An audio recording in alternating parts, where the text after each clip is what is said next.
What's going on, guys? It's your boy Elisha here, and welcome back to Go. This is the show where we discuss everything in the world of football from the past week, and by we I mean myself and you, my partners and players, my peoples, the beautiful people of the world of football. And of course, as always, this week we got a whole lot to talk about. It was the Champions League, from that to England to the Spanish League to Bundesliga, all of that good stuff and more. So let's get right into the business.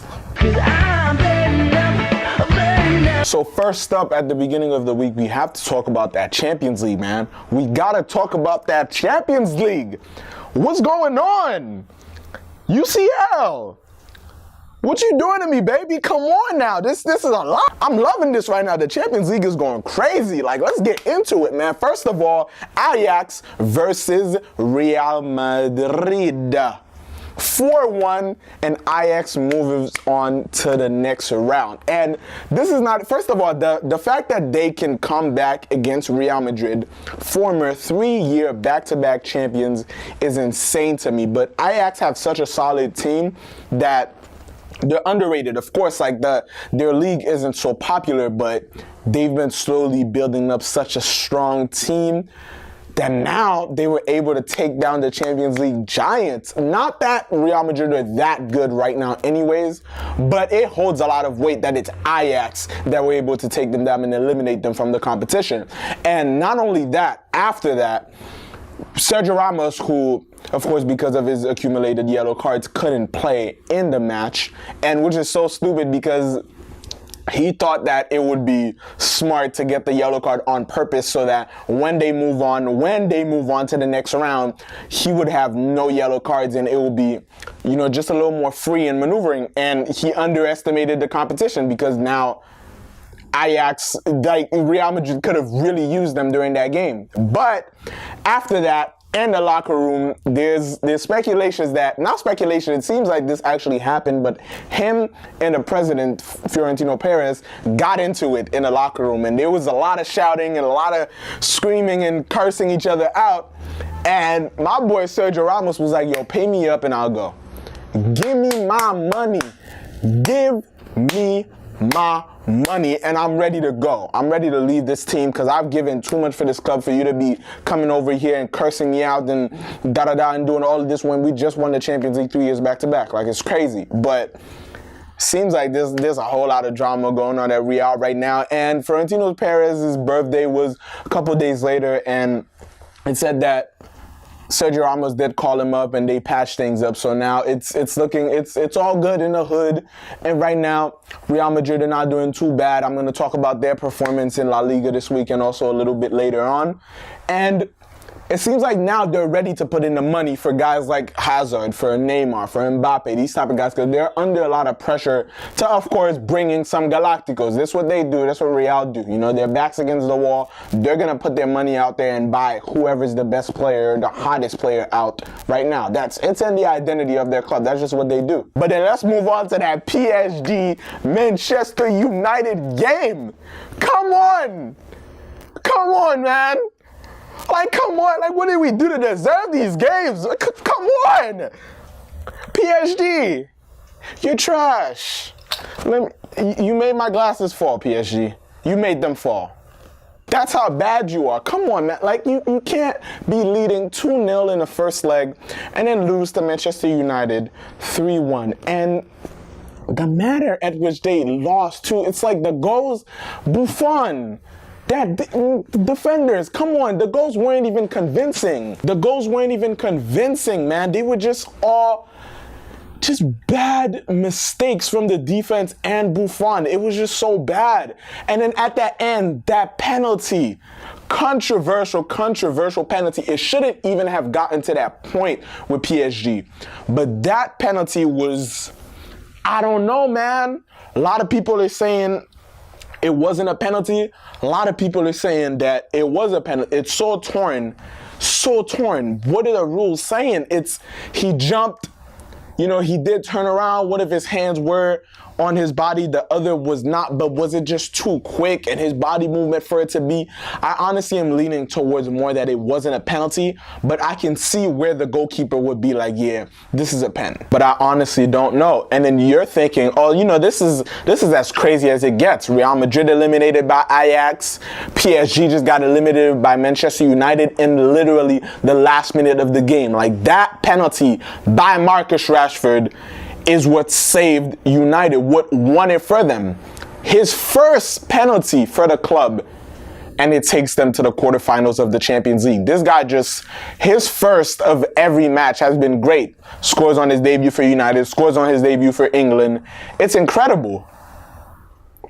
But like I said, you think that's as good as it gets for Champions League controversy and drama and just great football. And then Porto against Roma goes into extra time.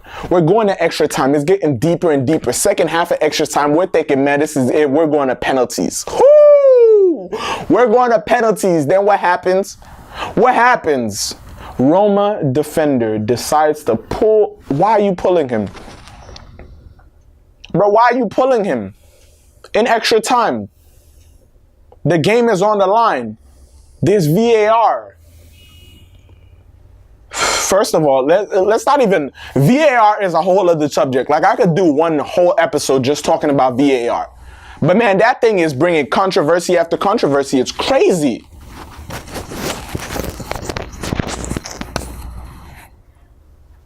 But what I'm saying is he really shouldn't have pulled him. It really wasn't necessary.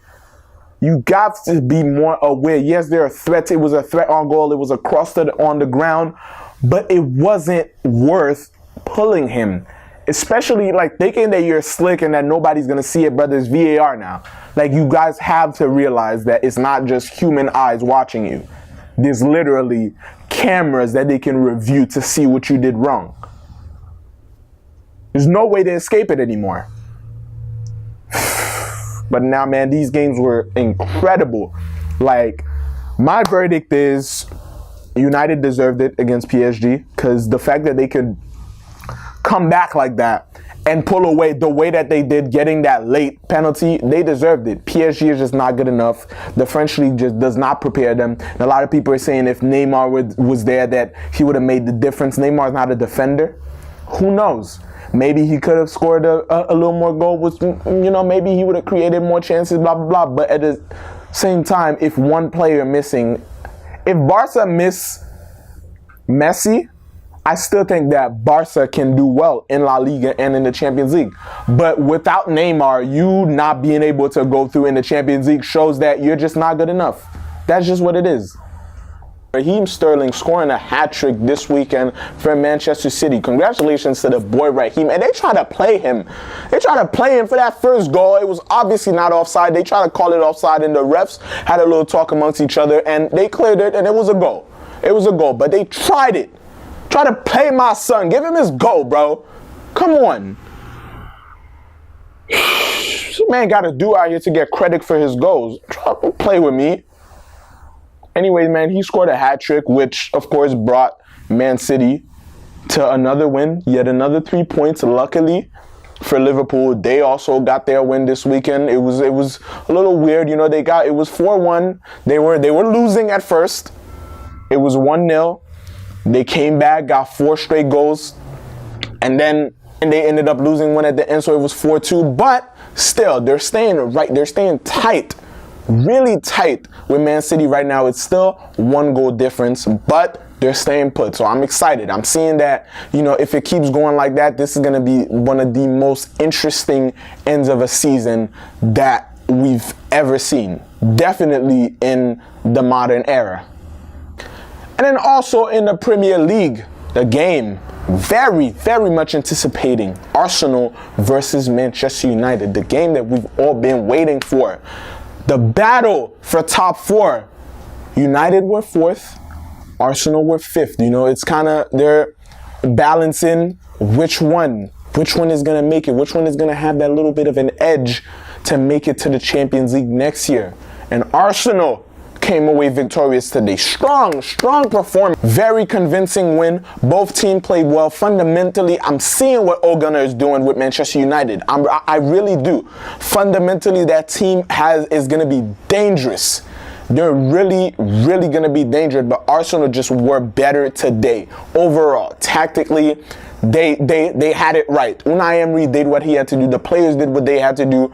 Finally, okay, after missing his last penalty, Aubameyang put this one away straight down the middle. So it was good overall for Arsenal. But you look out, don't underestimate Manchester United going forward. Look out for them because they're doing some dangerous stuff in that team. We're not done with England yet. We're not done with England yet. In the Champions League, Aston Villa versus Birmingham.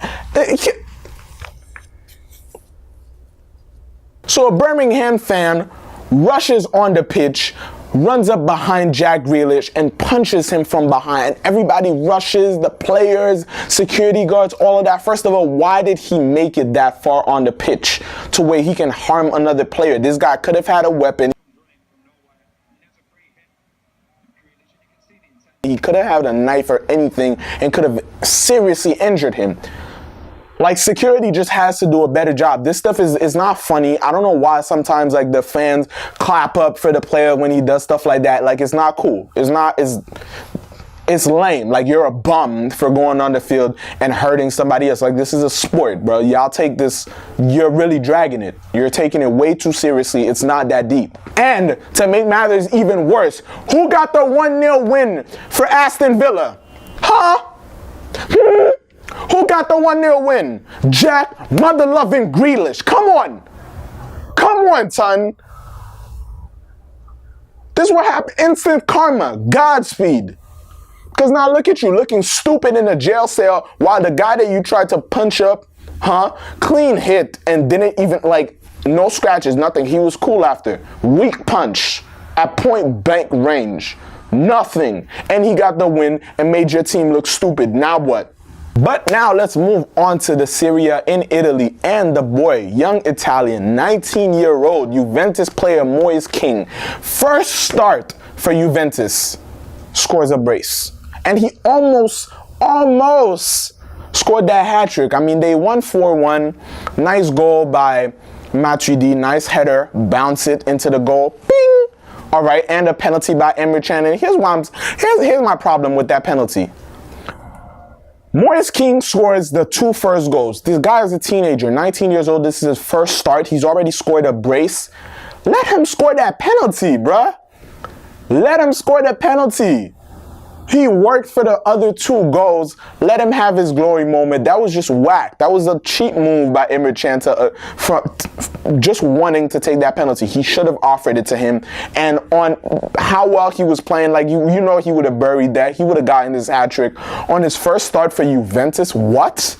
Come on, bro. Like, that was just whack for him. He should have given that. It's really not that serious, to be honest. But as a teammate, like, you should have given him that penalty, to be honest. And Ronaldo wasn't on the field. I feel like if he was, he would have given it to him. I feel like Ronaldo has gotten to the point in his career where he was hungry for goals and he's still so ambitious, but he recognizes those moments. I feel like he would have let Moise Kean have his moment of shine right there. But speaking of which, Ronaldo was on the bench, of course, for Juventus during that game, and I'm guessing it's because they have a big game coming up against Atletico Madrid. Very big game. They're 2-0 down in the first leg, and they're going to need every player to be on their best performance this week in the Champions League, because right now, Atletico have they have the best defense in Europe right now. Best defense by far. Every player is going to have to be on their top game because they need goals. They really need goals. And the way the Champions League is going right now, I feel like it's not going to be what I expected before. Before this week's games, I thought that, okay, second leg, Atletico got this for sure. But now I'm seeing the momentum that the competition is going, the energy that's going around right now, that's bouncing around. It's just, we're going to have a very entertaining game. I can tell you that for sure. But now moving on to La Liga, Getafe is a game, Getafe against Huesca, who are actually winning. They were 2-1 on Getafe, and Getafe came back and won that game 2-1. They were 1-0 actually on Getafe, and Getafe won that game 2-1. But right now, they're fourth. They're fourth on the table. Alaves is right behind them. Alaves lost their game, which means that Getafe just got an opportunity to seal one step closer to sealing a spot in the Champions League next year. So right now, I'm really rooting for them. To be honest, it doesn't matter for me if it's Alaves or Getafe, but the fact that generally small teams actually have a shot of playing in Europe, playing in the European Championship, playing in the Champions League next year is really exciting. Sevilla and Valencia are just completely out of the question. So it doesn't matter to me which one makes top four, but Getafe and Alaves, all the best of luck for the rest of the season, man. I'm really going to stay and keep looking out for these teams and how they're progressing and which one of them is going to make it. But right now it seems like Barcelona, Atletico, and Real Madrid are going to be the top three this year in La Liga. Really excited for that top four spot though. But speaking of which, it's very interesting, something I noticed, and which is going to be tough for Juventus this week in the Champions League, is that Atletico's last 5 games, they have not been scored against at all. All clean sheets. All clean sheets. It's been 2-0, 1-0, 1-0, 2-0. Like they're not scoring a whole lot, but they're not conceding at all. That defense is so strong, it's a brick wall. So I thought it was very interesting that so many games, and Oblak has been cleaning, like it's been like 386 minutes or something in La Liga since the last time he's been scored against. It's insane how great their defense is. Defense wins you championships. Okay, and now that Morata is scoring, they have Griezmann, they have Diego Costa, they have guys, Koke, all these guys who can put goals in the back of the net. Godin on set pieces and Juan Fran. They have the team that can do it. Will they crack under pressure this week, though? Will they? I don't think so. And now moving on to the Bundesliga, Bayern beating Wolfsburg 6-0 this week, and very, very convincing win for them to put them at the top of the Bundesliga. They have the same amount of points as Dortmund, but right now on goal difference, they're number 1. And it seems like a lot of times on this show, I've been talking about Dortmund, and how they need to beat Bayern, but overlooking the fact that Bayern been putting in work. Like, they've really worked hard to close that gap and reach the top again. And you have to admire that. You know, yes, we want to see a different winner. Yes, I hate it when all the same teams are winning every year in the league, just like PSG, just like Juventus, blah, blah, blah. But you got to give credit where credit is due. And they've really worked hard to make up for the terrible start of the season. And now they're first, and they have an actual shot of yet again for like the 7th year in a row winning the Bundesliga. And you have to admire that. Winners win. And that's exactly what they're doing right now. And even more so this week, shout out to the Queen, man. Shout out to the Queen, Sydney Leroux. 5 months pregnant and now starting preseason practice for Orlando. Shout out to her, man. Women sometimes just, if I was pregnant, trust me, I would be in my bed eating chocolate and seafood all day long for the whole 9 months and just have people bring me stuff. I would not get out at all. But this lady, man, just like Serena Williams playing in, what was it, the US Open while she was pregnant or something like that. And now Sydney Leroux proving once again that she's just amazing. It's like a superhero. But guys, that's pretty much going to be it for me this week in football. If you enjoyed this video, make sure you drop a like for it. Drop a like for football. Drop a like for all the wonderful players and teams that make up this game that we all love and admire. And also subscribe to the channel. Make sure you hit that bell so you don't miss any videos when we upload. Also, make sure you check out the music and the social media down there, right down there in the description. I'll see you guys next time on Goal. Peace.